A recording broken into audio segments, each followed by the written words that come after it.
Okay, so modals, I don't know how many of you struggle with it, how many of you care about it, how many of you don't care about it, but so again, when we're talking about modals, the biggest thing to remember for us,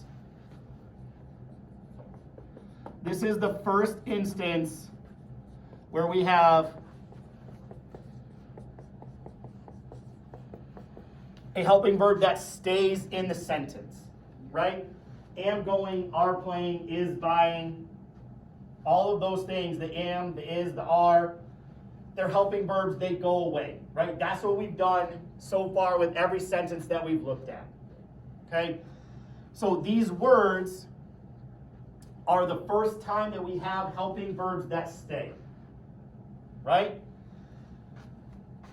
So there's a box, and I don't remember specifically what page it's on, but there's a box that has all of the forms of these verbs, okay?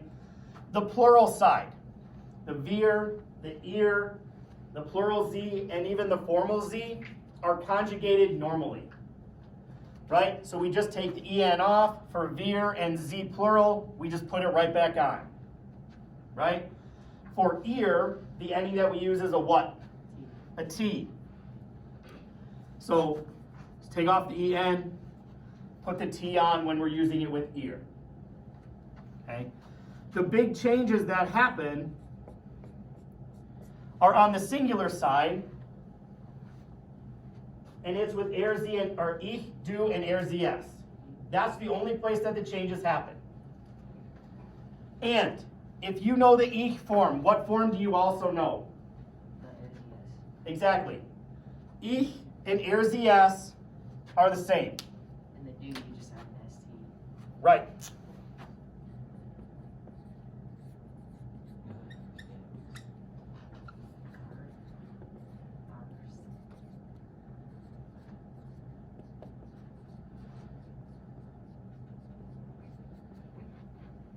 So the ich form and er zs are the same form, right? So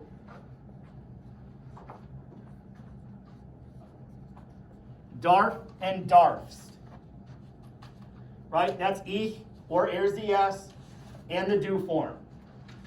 Können,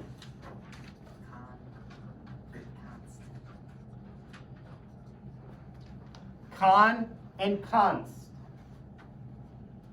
Wollen,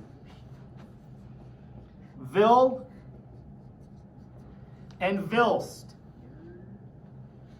Sollen, soll, sollst. Müssen. So this one is the most like this form, right? It still has what we call a vowel change, but what do we do to the vowel? Does the letter actually change? No, what do we do? Yeah, we just take the umlaut off. So muss, I can't spell anything. Mustard. Right, and this one is the closest thing to the meaning, right? Müssen is must or have to, or to be obligated, I think is what the definition that it gives you. I feel like can is also pretty close too. I think so. I mean, at least the sound of it, Yeah.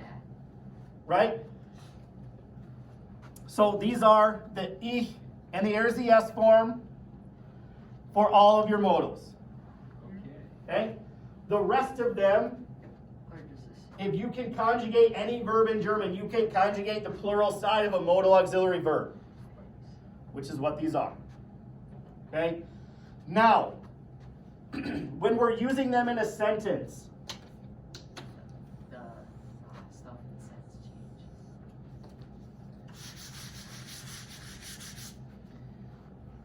so when we've talked about things so far, It's always been subject, verb, other information. right? We've talked about the word order, but we've only talked about it in terms of a statement and a question. Yeah. Okay? So the word order is going to basically stay the same. We're just adding one part to it. Okay? Subject.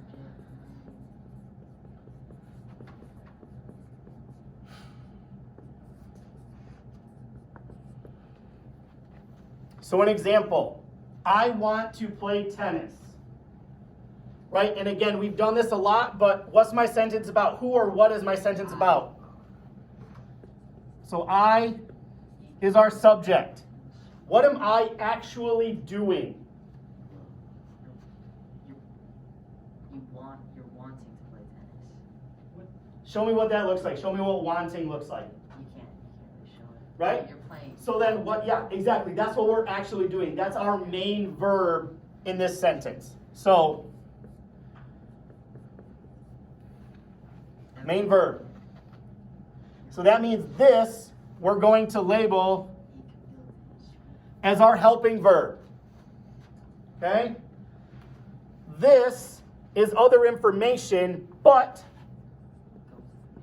it's a direct object because subject is I, verb is play. Who or what is being played? Tennis. Right? We don't need to do anything with it because there's not the tennis or a tennis. Right? So there's nothing we do with it. So now when we look at the word order, subject, helping verb, other information, main verb. Exactly. Right? And the reason why I put other information here and not direct object, not every sentence is going to have a direct object. Right? Some will have an indirect object and a direct object. Some might have another noun. Or you can just say, I want to play. Right? You could just say, I want to play, then you don't have any other information. Okay? So, when we put this together, our main verb always has what ending? Infinitive. Which means what?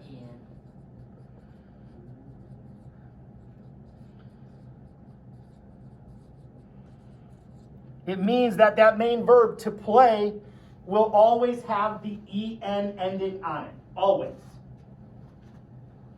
Right? This is the verb that we will change, the helping verb. This is what will change to match this. Right? To match our subject. Okay? So when we put this together, subject is I. How do we say I? Helping verb, right? Now we're talking about want. Again, we talked about the ich and the er's es forms for all of these. So which form of want do we need? Next, we need our other information. What's our other information in this one? What's our main verb? Spielen. Right? It always has the en ending on it.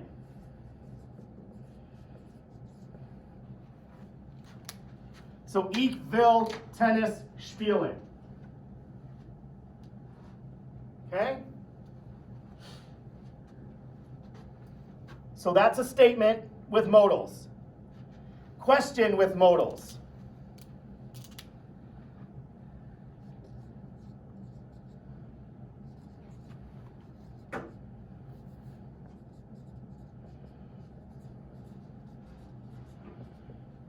Does he want to draw? Okay, so let's go through it again the same way we did with the other one. Who's the sentence about?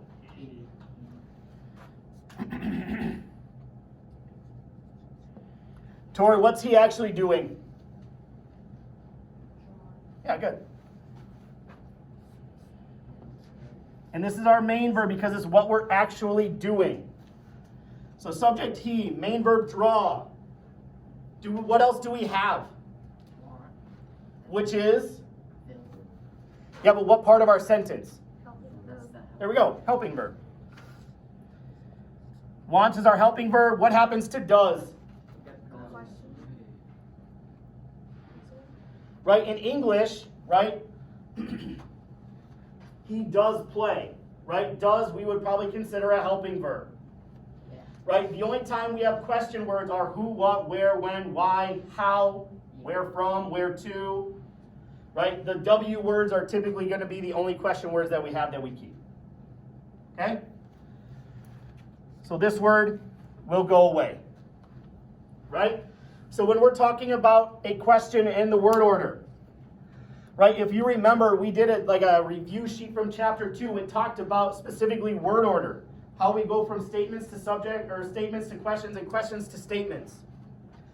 What do we have to do to go from a statement to a question? Change around the helping and the subject. Right. We have to switch the subject and the verb. So in this case, the subject and the helping verb. So what it's going to look like, helping verb, subject, and then the rest of it stays the same. Our other information, and then our main verb. Right? The en ending on the main verb still stays there.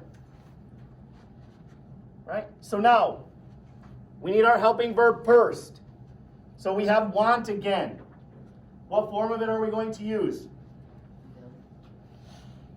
Right? If we knew the ich form, we know the er, sie, es, the he, she, or it form. It's the same. Now we need our subject. What's our subject? He, Which is? er. So what's the only other thing that we have left, right? We don't have any other information in this one. So all we have is our main verb. So how do we say to draw?